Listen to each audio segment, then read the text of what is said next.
नमस्कार, जय हिंद, वंदे मातरम। आप सभी का स्वागत है IAS lifestyle academy daily current affair analysis lecture में, जहाँ पे जो भी बच्चे यूपीएससी सिविल सर्विस एग्जामिनेशन की प्रिपरेशन कर रहे हैं, उनके लिए हम डेली बेस पे द हिंदू का हिंदी में एनालिसिस देखते हैं।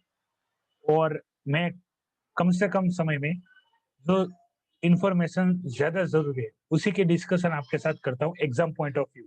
और याद रखें, जो पॉलिटिकल न्यूज होती है उसका स्थान यूपीएससी सिविल सर्विस एग्जामिनेशन के क्वेश्चन में, प्रीलिम्स मेंस किसी में नहीं होता है, उसको हम स्किप करते हैं। तो हम जब से ये फार्मर का प्रोटेस्ट चल रहा है, उससे जुड़ी जो एमएसपी है, एपीएमसी है, पब्लिक डिस्ट्रीब्यूशन सिस्टम है, गवर्नमेंट प्रोक्योरमेंट है और इससे जुड़े रिफॉर्म है, उस चीजों के बारे में, और तीनों जो फार्म एक्ट के अंदर तीनों जो बिल है, ठीक है, जिसकी इंफॉर्मेशन मैंने आपको फार्म बिल के अंदर ऑलरेडी दे के रखी हुई है, ठीक है। और क्या सॉल्यूशन हो सकता है, उसी की इंफॉर्मेशन भी मैंने आपसे डिस्कस करके रखी हुई है। इसके अलावा काफी सारी बातें यहाँ पे की गई है। थियोरेटिकल इंफॉर्मेशन है, आप चाहे तो पढ़ सकते हैं। ये टॉपिक मैं ऑलरेडी कवर कर चुका हूँ, आपको एक बार पढ़ लेना चाहिए। आपको यदि काम की कोई चीजें लग सकती है, ठीक है, तो आप उसको करंट अफेयर की नोट्स में नोट कर सकते हैं। बाकी इसके सारे पॉइंट है वो मैंने डिस्कस कर लिए है। आपको कोई डाउट है तो आप पुराने करंट अफेयर एनालिसिस देख सकते हैं, या तो जो फार्म बिल में मैंने आपको इन्फॉर्मेशन दी है वो आप देख सकते हैं, ठीक है। कुछ जो हम कल की बात करें तो जो नरेंद्र मोदी जी ने जो किसानों की जो सभा थी, जिनका संबोधन किया था, उसमें काफी सारी जो चीजें हैं जिसको लेके किसानों को भड़काया गया है। पहली चीजें कि जो एमएसपी को लेके थी, तो उन्होंने बताया भाई एमएसपी इस सरकार से पहले भी है और इस सरकार के बाद भी रहेगी, ठीक है। गवर्नमेंट कोई भी हो, चेंज होती रहती है, लेकिन सिस्टम चेंज नहीं होती है, तो एमएसपी रहेगी। दूसरी चीज, कॉन्ट्रैक्ट फार्मिंग में कंपनी किसानों की लैंड नहीं ले सकती, ठीक है। और ये तो आप जो समझदार नहीं है, जो अनएजुकेटेड है, ठीक है, उसको वो भी समझ सकता है, लेकिन इस चीज को भड़काया गया था, ठीक है। तो उस बातों पे उन्होंने रोशनी डाली है, तो आपको वो भी चीजें पता होनी चाहिए। बाकी याद रखें, इंप्रूवमेंट करने का स्कोप हर बार होता है, ठीक है, रिफॉर्म लाने का स्कोप हर बार होता है। इस एक्ट में और भी रिफॉर्म लाए जा सकते हैं, ठीक है, लेकिन समस्या आती है इसको इम्प्लीमेंट करने में, ग्राउंड लेवल इम्प्लीमेंट करने में। तो यहाँ पे काफी सारी बातें की गई है, आपको पता होनी चाहिए। हर व्यक्ति अपने ओपिनियन दे सकता है यहाँ पे, आप अपना भी ओपिनियन दे सकते हैं, मैं अपना भी ओपिनियन दे सकता हूँ, ये इंसान अपने भी ओपिनियन दे सकते हैं, ठीक है। हर कोई व्यक्ति अपना ओपिनियन दे सकता है, ठीक है, वो लेफ्ट विंग में है कि राइट विंग में है, वो अपना ओपिनियन दे सकता है। तो ऐसे ओपिनियन लगातार आते रहेंगे जब तक कि किसान का प्रोटेस्ट खत्म नहीं हो जाता है, ठीक है।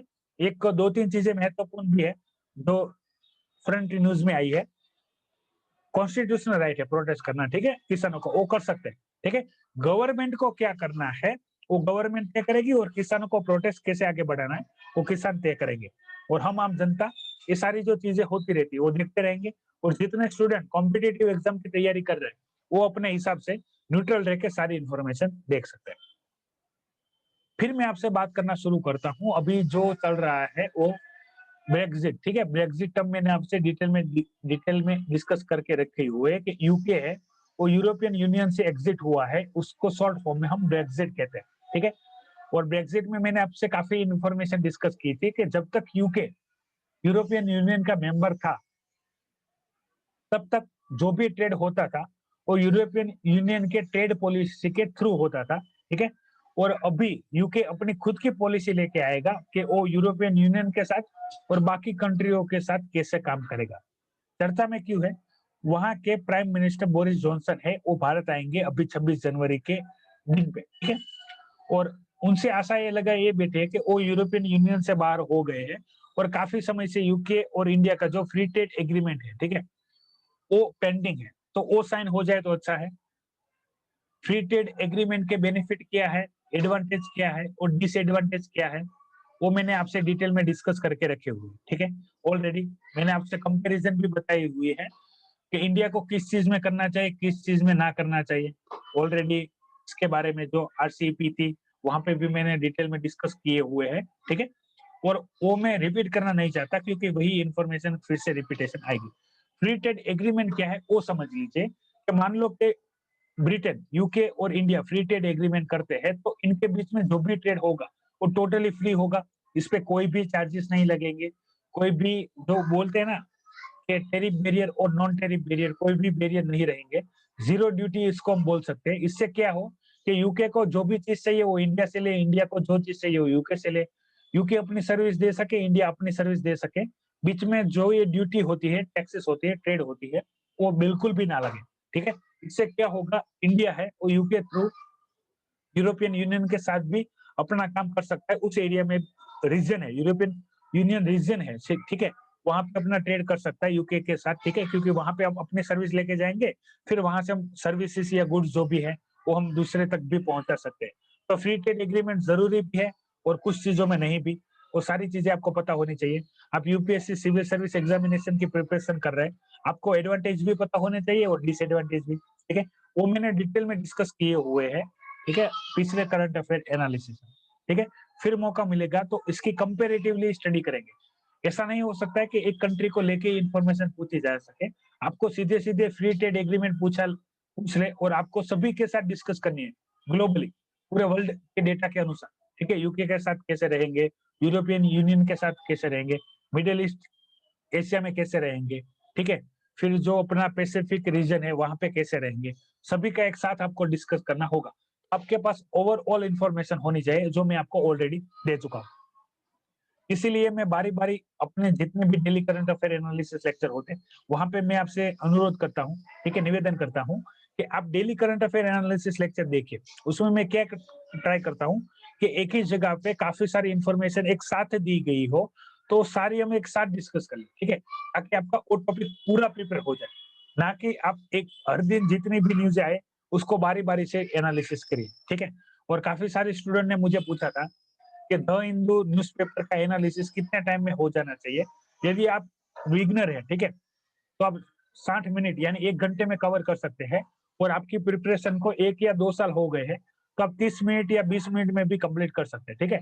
इससे ज़्यादा टाइम ज़्यादातर लगता नहीं है, यदि आप यूपीएससी की नीड समझ गए हो तो। बाकी तो आप 2-2 घंटे वाले भी लेक्चर है यूट्यूब पे, आप देख सकते हैं, ठीक है? जो काम के नहीं है, ठीक है? ना तो प्रीलिम्स में काम आएँगे, ना तो मेंस में। ट्राई करना है तो आप कर सकते हैं।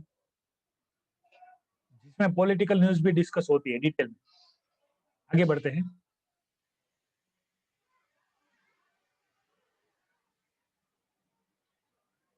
तो अभी जैसे मैंने आपसे ऑलरेडी 2-3 दिनों से मैं जो नेशनल फैमिली हेल्थ सर्वे है, ठीक है?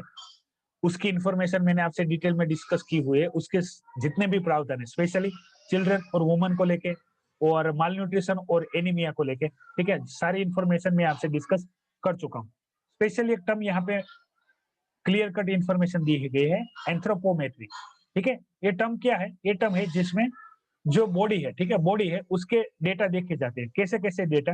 तो यहाँ पे आप देख सकते हैं, मैंने स्टंटिंग और वास्टिंग की जो कंडीशन थी, वो मैंने आपको बताई थी कि ऐज के हिसाब से हाइट नहीं है, ऐज के हिसाब से वेट नहीं है, या हाइट के हिसाब से वेट नहीं है, ठीक है?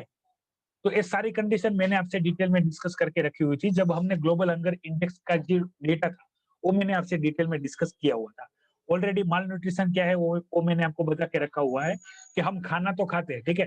3 टाइम खाना खाते हैं, लेकिन उसमें से हमको जो भी विटामिन्स, मिनरल्स, प्रोटीन्स, ठीक है, हमको जो मिलने चाहिए, जो हमारे डेवलपमेंट के लिए ज़रूरी है, आप देख सकते हैं, आयरन और फोलिक एसिड जो हमारे खून के लिए, बनने के लिए प्राइमरी रिक्वायरमेंट है। ये सारी चीज़ें जो हमारे फूड में होनी चाहिए।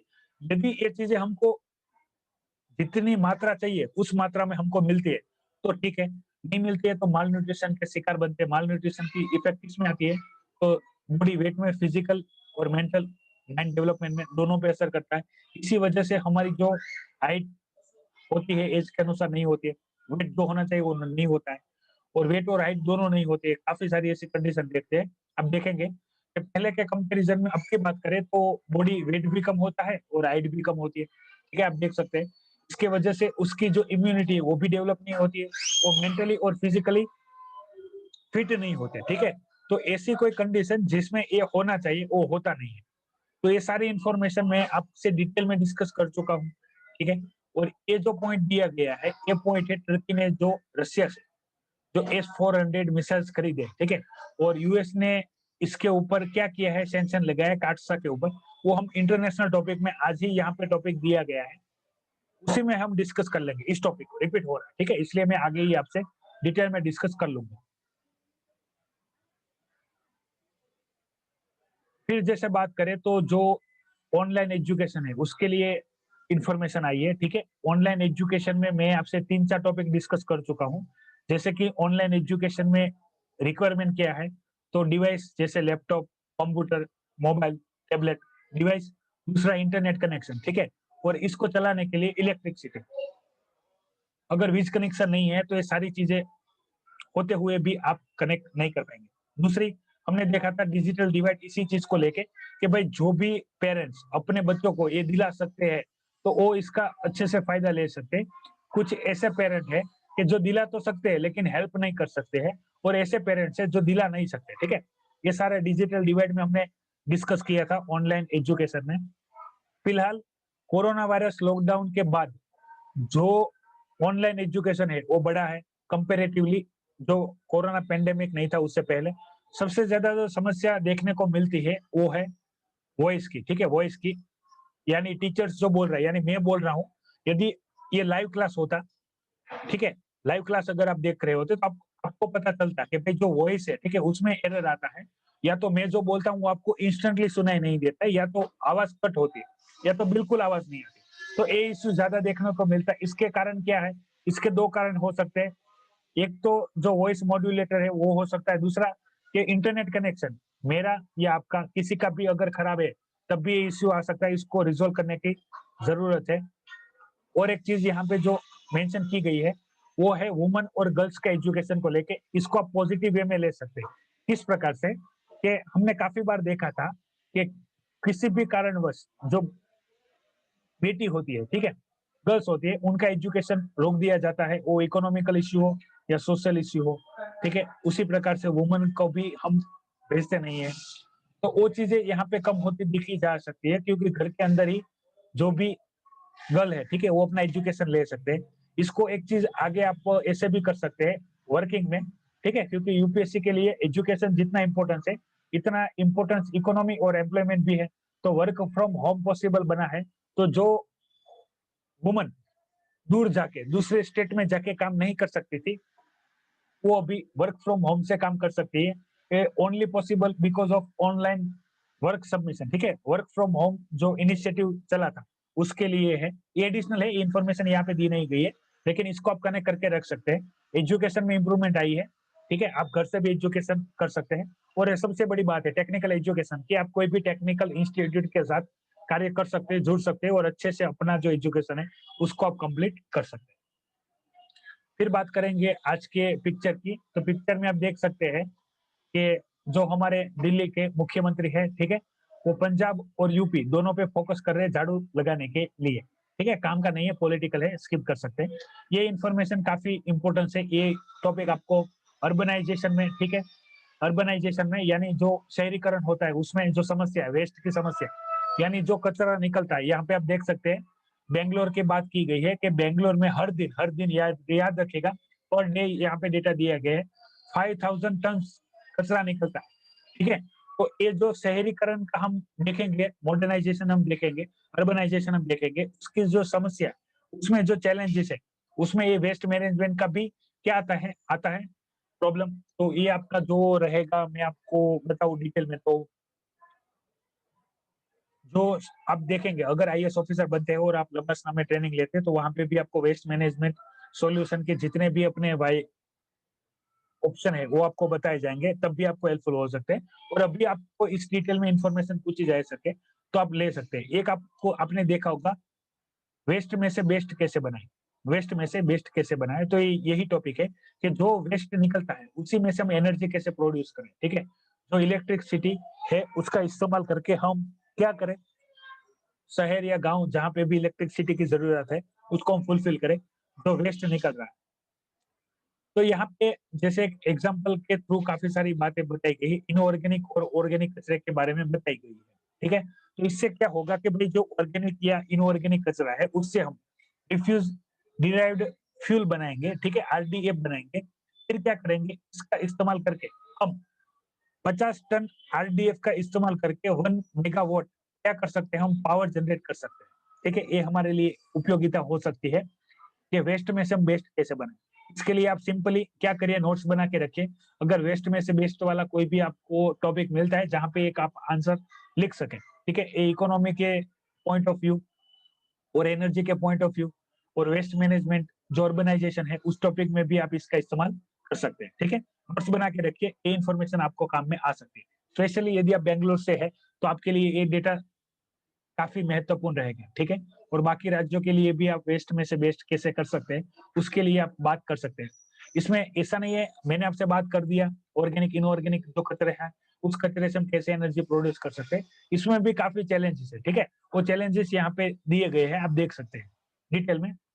बारी बारी में एक एक पॉइंट डिस्कस करना पॉसिबल नहीं होता है, तो थोड़ा काम आपको भी करना होगा। जो बेसिक इंफॉर्मेशन डेटा होती है स्पेशली सब्जेक्ट फॉर्म और एप्लीकेबल फॉर्म वो मैं हाईलाइट कर देता हूँ। बाकी आप चीजें एक बार पढ़ लीजिएगा तो आपको आइडिया आ जाएगा किस चीज के बारे में यहाँ पे डिटेल में डिस्कशन हो रहा है। यहाँ से आगे बढ़ते हैं। तो बाकी जो न्यूज है तो वैक्सीन और फार्म प्रोटेस्ट के छोड़ के मैं बात करूं आपसे, तो जो पहली इंफॉर्मेशन है वो यहाँ पे बात की गई है। हमारे सुप्रीम कोर्ट ने बताया है कि फार्मर जो प्रोटेस्ट कर रहे हैं, ठीक है, फार्मर जो प्रोटेस्ट कर रहे हैं वो उनका कॉन्स्टिट्यूशनल राइट है, वो राइट हम उनसे छीन नहीं सकते। ठीक है, तो ये हम देख सकते हैं कि प्रोटेस्ट करना राइट से हमारा, हम प्रोटेस्ट कर सकते हैं, लेकिन वो वायलेशन से जुड़ा ना हो। वायलेशन से जुड़ा हो तो उसके अगेंस्ट कार्यवाही हो सकती है। दूसरा, ये पॉलिटिकल न्यूज़ है, काम की नहीं है, फिर भी एक बार देख लेते हैं कि भाई वेस्ट बंगाल में जैसे कि वहाँ के मंत्रियों पे जो हमला हुआ था, ठीक है? आपको पार्टी का नाम नहीं लेना है, आपको इंडिविजुअल इन्फॉर्मेशन शेयर नहीं की करनी है, यदि क्वेश्चन पूछा जा सके। आपको पता होगा अखिल भारतीय जो सेवाएँ हैं, ठीक है? आईएएस, आईपीएस और आईएफएस, उसमें आईपीएस है, उनके जो आईपीएस है वेस्ट बंगाल के, तो 3 आईपीएस ऑफिसर को सेंटर ने वापस बुलाया है और स्टेट ने भेजने से मना कर दिया, ठीक है? तो एक प्रकार का सेंटर और स्टेट का कॉन्फ्लिक्ट है जिसको आधार है आईपीएस ऑफिसर। तो आपसे पूछ लिया जाए तो आप लिख सकते हैं कि आईपीएस ऑफिसर की जो बदली है वो करने की पावर किसके पास है, सेंटर के पास है, तो कर सकते हैं। ठीक है, इसमें स्टेट को अपना इंटरफियर देना चाहिए नहीं स्पेशली। और बाकी जो इंटरनेशनल न्यूज है उसकी बात कर लेते हैं, जो exam point of view importance होती है उसी के बारे में। तो आप यहाँ पे देख सकेंगे डिटेल में, मैं इंफॉर्मेशन आपसे शेयर करूँ तो मैंने आपसे जैसे ही कि बताया था कि भाई जो अमेरिका है उसने जो टर्की है उस पे अपने जो काटसा है उसके थ्रू सैंक्शन लगाया है, वो डिटेल में डिस्कस कर लिए पूरा टॉपिक क्या है। मैंने कल आपसे जैसे डिस्कस किया था लेकिन फिर भी इंफॉर्मेशन आई है तो बता देता हूँ, दोनों कंबाइन करके डिस्कस करेंगे। तो पूरा जो टर्की है वो रसिया से S-400 डिफेंस सिस्टम खरीदना चाहता है, लेकिन जो कि टर्की वो नाटो का मेंबर है, नाटो मेंबर वो यूएसए बेस्ड एलायंस है, ठीक है? तो उसमें क्या किया है अमेरिका ने टर्की पे काटसा के थ्रू सैंक्शन लगाया है, ठीक है? मैंने आपसे कल सैंक्शन की बात की थी। तो इसमें कहा क्या जा रहा है कि भाई देखिए टर्की है वो अपने डिफेंस के लिए कंट्री के पॉइंट ऑफ व्यू रसिया से S-400 मिसाइल खरीदना चाहता है, ठीक है? तो ये टर्की और रसिया की 2 कंट्री की इंटरनल मैटर होगी, ठीक है? इसमें अमेरिका को कोई फ़र्क पड़ना चाहिए नहीं, ठीक है? लेकिन अमेरिका अपना जो पावर है वो दिखाने के लिए वो ऐसे सैंक्शन लगाता रहता है जो कि उसके पावर में नहीं होना चाहिए। टर्की डिफेंस सिस्टम खरीदना चाहती है, वो किसी से भी खरीद सकता है। वो टर्की की खुद की अपनी फ्रीडम है, ठीक है? ऐसा तो नहीं है वो कि वो अमेरिका की एलायंस है कि अमेरिका बोले ऐसे ही काम करना है। कि मैं छींकू के ना छींकू, ये भी परमिशन लेनी। तो वो रसिया से ले सकता है, अमेरिका को इसमें ज़्यादा इंटरफेयर करना चाहिए नहीं। ये दोनों टॉपिक मैंने आपको जो पहला टॉपिक अभी जो एडिटोरियल के बारे में बताया हुआ है, उस टॉपिक और इस टॉपिक को कंबाइन में डिस्कस करना, ठीक है? जो कि आपको काफ़ी हेल्पफुल हो सकता है। आप इसको इन्फॉर्मेशन आप पढ़ सकते हैं, डिटेल में यही दिया गया है। एग्ज़ाम पॉइंट ऑफ व्यू इतना इम्पोर्टेंस नहीं है, लेकिन आपको अपडेट पता होने चाहिए। टाटसा क्या है, ठीक है? और S-400 मिसाइल का जो ये डील था, ठीक है? भारत से भी जुड़ा हुआ है ये सारा मैटर। तो वो चीज़ें आपको पता होनी चाहिए कि भई यहाँ पे डिस्कशन किस बेस पे। तो ये है आज का 18 दिसंबर का डेली करंट अफेयर एनालिसिस, ठीक है? इसमें कोई भी आपको डाउट है तो आप वीडियो की कमेंट बॉक्स में कमेंट कर सकते हैं। फार्म एक्ट से जुड़े काफ़ी प्रावधान जो कि डिटेल में मैंने डिस्कस किया हुआ है। फार्म बिल पे भी एक सेपरेट मैंने मास्टर लेक्चर बनाया हुआ है, वो भी आप देख सकते हैं, ताकि आपको एक बेसिक जो इन्फॉर्मेशन है वो पता चल जाए। फूड सिक्योरिटी, फिर पब्लिक डिस्ट्रीब्यूशन सिस्टम, ठीक है, एमएसपी, एपीएमसी, एमएसपी, एपीएमसी, और मैं आपसे और एडवांस बात करूं तो गवर्नमेंट प्रोक्योरमेंट, ठीक है, एफसीआई। ये सारी जो इन्फॉर्मेशन है, इससे जुड़े सारी डेटा मैंने ऑलरेडी टेलीग्राम चैनल और सोशल मीडिया पे शेयर किए हुए हैं, और यूट्यूब में भी इसके स्पेशल लेक्चर मैंने आपको दिया हुआ है, आप वो देख सकते हैं, ताकि जो किसान प्रोटेस्ट है उससे जुड़े कोई भी इंफॉर्मेशन हो वो आपको समझने में आसानी हो, आप अपना आंसर इफेक्टिवली लिख सके, ठीक है। तो ये सारी डेटा मैंने आपसे डिस्कस कर ली है। ऐसे ही इंफॉर्मेशन देखने के लिए यूट्यूब चैनल को सब्सक्राइब कीजिए। वीडियो की इंफॉर्मेशन जो अब मैं आपसे डिटेल में इजी वे में आपसे डिस्कस करता हूँ, ताकि आप सरलता से समझ सकें। तो वीडियो को लाइक कीजिए, और यही इंफॉर्मेशन आप बच्चों के साथ शेयर भी कीजिए, ताकि हर बच्चे तक के daily current affair analysis lecture पहुंच सके। तो आपसे विदाई लेने का समय आ गया है, अपनी अटेंडेंस जरूर से दीजिए, ठीक है। जय हिंद, वंदे मातरम।